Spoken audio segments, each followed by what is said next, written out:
We don't hate you. We don't care enough about you to hate you. We just see that you're a fool. You make a fool out of yourself virtually every day. That's why we talk about you. We're laughing at you. We're making a mockery of you. You're making a mockery of yourself. It's not hatred. You really should learn to distinguish between those two different emotions because you're receiving one in droves, and it's not hatred. You can act, like you're Beyonce all you want. You're not.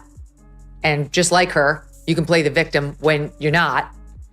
But you're going to have your hands full with people laughing at you because you behave so foolishly. When Megyn Kelly goes after a politician, it's not a simple critique, it's a full-blown demolition. Jasmine Crockett, once paraded as the Democrats' fiery new star, was dragged out of her glossy shell and thrown under the brutal spotlight of truth. Kelly didn't just question Crockett's persona, she tore it apart piece by piece, revealing her as a stage act with little real weight. What was once framed as a dazzling rise now looks more like a nosedive, and Crockett may never climb out of the wreckage.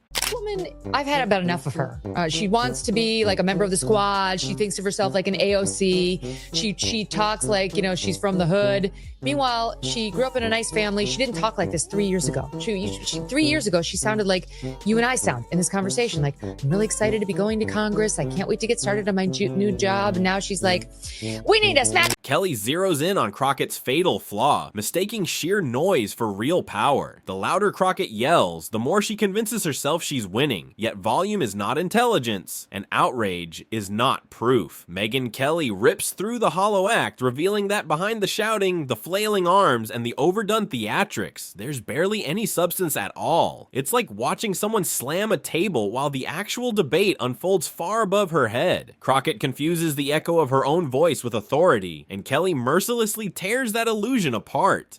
So she claims to be, from her people. She puts on this image that she understands the Black American struggle. But let's face it, the girl went to private school. She went on to, I don't know what college and law school. She went to, it's like, she's a complete fake. Yeah. She's as fake as her eyelashes. She's as fake as her hair. She's as fake as her fingernails. And she is such a massive fraud. What makes Kelly's dismantling so devastating is how she reminds everyone that Crockett's rise wasn't built on talent, but on the hunger of a political machine desperate for a flashy new face. Crockett wasn't lifted into the spotlight because of real achievements. She was slotted into a role because she fit a storyline. She became valuable as a loud defender, a reliable attack dog for party bosses, but little else. She has yet to prove she can deliver anything beyond barking on cue. Megyn Kelly rips that curtain away, exposing a politician sustained by image rather than genuine skill. The Clinton administration. Please calm down. Don't tell me to calm down. Calm down. Because y'all talk noise and then You're out of control. He said, Jasmine, what you have to realize is that if you are really going to make change, it's not going to be in the Texas House. He said, you did a great job playing defense, but you have a chance to play offense. Someone on this committee then starts talking about somebody's bleach blonde, bad built butch body. Meanwhile, you pointed out, like, her high school looks like a cast. If you're enjoying this video so far, don't forget to subscribe and tap the bell icon to stay updated. Kelly doesn't just critique, she reframes the entire picture. She places Crockett among the long list of politicians who confuse performance with policy and self-promotion with real service. From her grandstanding in committee hearings to her obsession with viral sound bites, every smirk and exaggerated eye roll becomes ammunition for Kelly's takedown. This isn't leadership, it's pure theater, and Kelly drives the point home, exposing Crockett as less of a lawmaker and more of a bargain bin influencer who somehow stumbled onto Capitol Hill. We were having a committee hearing on oversight, and it was really late at night, and I was really irritated because I'm always like, why can't we work normal work hours like regular people, 8 to 5? I don't know what's wrong with Congress that we're always doing crazy things at 9, 10, 11, 2 a.m. under Nancy Pelosi. So we're on the oversight committee, and she is running off her mouth, and I shot at her about her massively huge fake eyelashes. Yeah, this made news. Yeah, and I was like, well, I said something along the lines of like, well, you can't read it because of your fake eyelashes. The real sting comes when Kelly dissects Crockett's so-called accomplishments. To put it bluntly, her record is paper thin. She's mastered the art of inserting herself into controversies. But when it comes to drafting meaningful legislation or securing real results, there's almost nothing to show. Kelly pounds this point relentlessly, exposing the gap between Crockett's endless self-promotion and the meager reality of what she's delivered to her constituents. It's a crushing reminder that Crockett's true talent isn't leadership, it's survival. But you're going to have your hands full with people laughing at you because you behave so foolishly. And the fact that you're a diva bitch behind the scenes, so much worse. You're not even beloved by your staff. Like, you alienate everyone. The people who know you best don't like you. The people who are just glancing at what you're putting out there publicly don't like you. So who likes you? Megyn Kelly locks onto Crockett's constant reliance on identity politics. Crockett wraps herself in the shield of race and gender, twisting every critique into a supposed attack on who she is rather than what she says. Kelly slices straight through that defense, exposing how hollow it really is. She makes it clear that no amount of identity armor can hide the fact that Crockett's arguments are shallow, her strategies flimsy, and her priorities badly misplaced. The audience doesn't see a fearless champion of progress. They see a politician cashing in on grievance politics for personal advantage. But Kelly doesn't stop there. She delivers an even harsher blow by spotlighting Crockett's lack of discipline. While others on Capitol Hill at least attempt professionalism, Crockett can't resist turning every debate into a personal fight, every disagreement into a spectacle. Kelly shows how those antics may trend online, but they sabotage her credibility in Washington. Real players know when to press forward and when to hold back. Crockett doesn't. She's all impulse and zero strategy, and Kelly makes sure the crowd sees it with brutal clarity. It's perfect. The Human Rights Campaign. These are the people who run around harassing every business to make sure that they're being pro-LGBTQ and pro-DEI and not doing anything that a Human Rights Campaign finds offensive in any way, shape, or form, unless if you are in a wheelchair and are the governor of Texas, in which case it is fine for Jasmine Crockett to do this to you. Watch. Because we in these hot-ass Texas streets, honey. Y'all know we got Governor Hot Wheels down there. Come on now.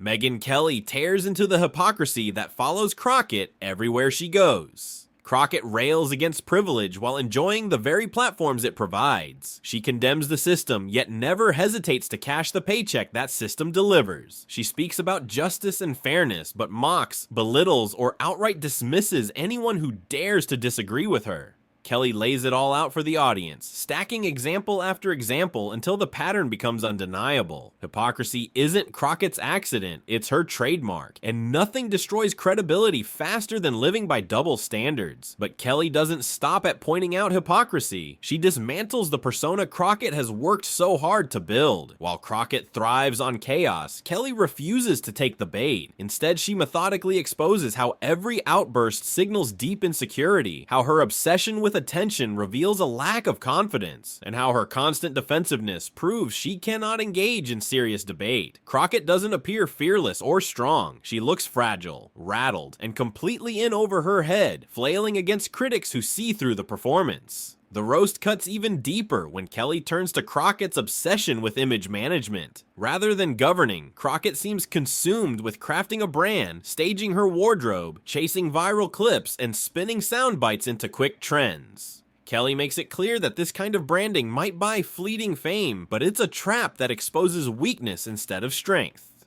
This guest has some more on Ms. Crockett. He's Benny Johnson. He's host of The Benny Show, and he has an exclusive report now on Crockett's alleged background. See, he traveled to where Crockett claims she is from a tough area of South Dallas. You know, you hear her speak. She tries to talk street like, okay. Compared to where she's actually from, it's quite a different picture. Where she's actually from is a beautiful, well-manicured area for the elite. Crockett has built her entire career on fleeting bursts of outrage, but Kelly makes it clear that outrage has a painfully short shelf life. The same crowd that cheers Crockett today will forget her tomorrow, leaving her scrambling for the next viral moment just to stay visible. Kelly drives home how hollow that approach really is. It's the political equivalent of a sugar rush, delivering quick spikes of energy but leaving nothing meaningful behind. She also zeroes in on Crockett's treatment of opposition. Instead of engaging critics with ideas, Crockett demonizes them. Instead of debating policy, she smears people. Kelly exposes how this strategy isn't just lazy, it poisons poisons credibility and destroys any chance of forming alliances. Crockett may thrive on division because it keeps her in the spotlight, but Kelly reveals how that same division makes her utterly ineffective. A wrecking ball can't be taken seriously if all it does is smash indiscriminately. The cruelest twist comes when Kelly flips Crockett's supposed strengths into glaring weaknesses. That quick temper her fans mistake for passion is revealed as immaturity. The boldness they call fearlessness is exposed as recklessness, and the defiance her supporters frame as authenticity crumbles into nothing more than insecurity hiding in plain sight. Kelly doesn't just criticize, she redefines. The only thing hot about him is that he is a hot ass mess, honey. I got to check my woke rule book, Walter, but I'm not sure I don't think that's allowed. I do not think you refer to the guy who's in a wheelchair as the governor of your state as Governor Hot Wheels. Some of her defenders online are like, we all call him that down here. And as far as I can tell, it's only nasty leftists who do. Not sure that gives you a pass.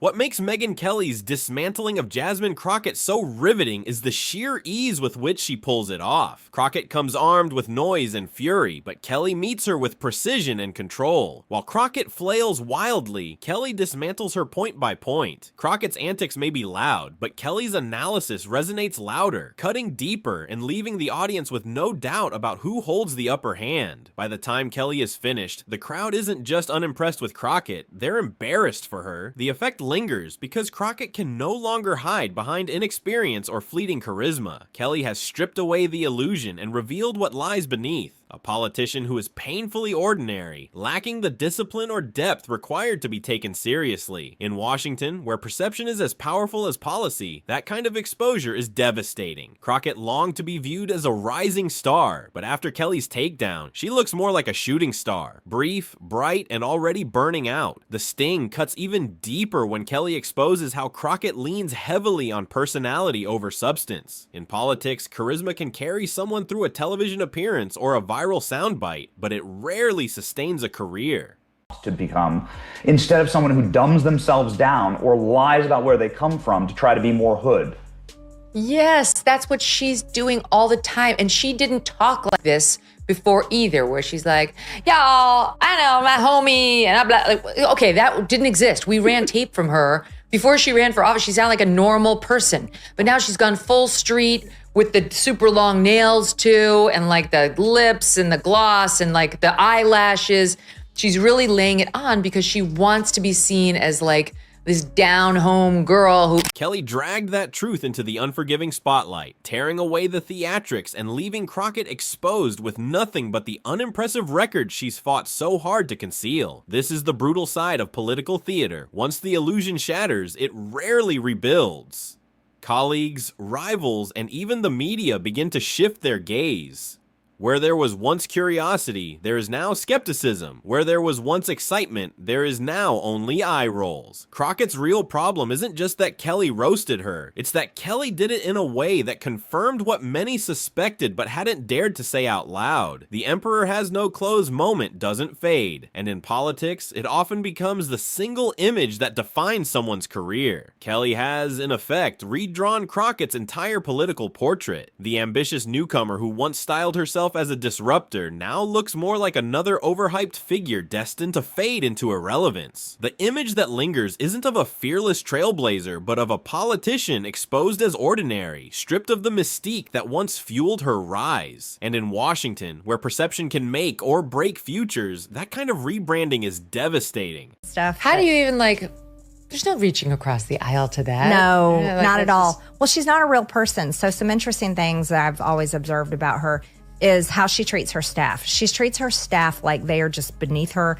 I read that in the New York Post. Can you confirm? Yes. Wow. So she always has, one of her young male staffers has to carry her big, heavy handbag for her. She just hands it off.